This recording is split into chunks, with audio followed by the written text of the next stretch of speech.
This video is part of a series covering all of the document preferences within Vectorworks. This particular video covers the Display tab. The black and white only option will cause Vectorworks to display all objects with a black fill as black, and all objects with a white fill or other colored fill, including gray, as white. This is primarily used for printing to black and white only printers. This is not the same as grayscale black and white as some users expect.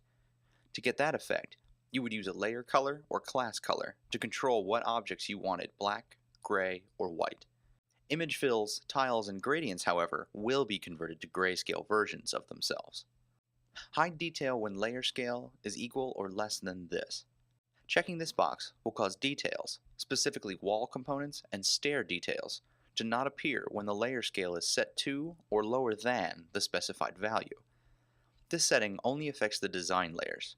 For viewports, each viewport has its own instance of this setting. Saving the viewport cache will cause all rendered viewports to maintain a rendered image at the last moment they were updated. So if you render a viewport and close the document with this option disabled, you would need to re-render the viewport upon opening it again. If you enable this option, you would still see the rendered viewport after closing and reopening. This has the side effect of increasing your file size. So if the viewports do not take long to render, or you need to reduce file size, you may want to disable this option.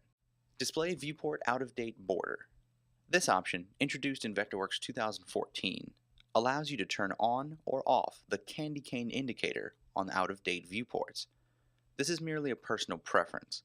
Viewports will still become out of date if changes have been made and can be updated normally. Save Site Model Cache.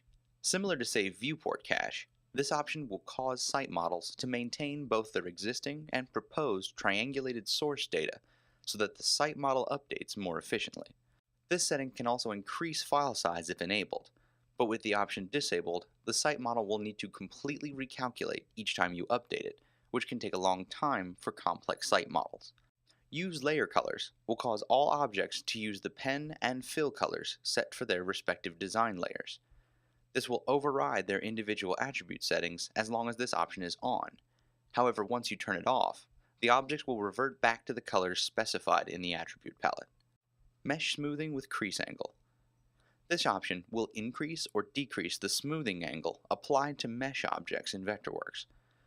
This is separate from the 3D Conversion Res option in the Vectorworks preferences, as it only applies to mesh objects. The higher the angle, the smoother the mesh object will appear when rendered. Use Automatic Drawing Coordination. This feature enables sheet numbers and drawing numbers to update automatically across all sheet borders, drawing labels, and section markers.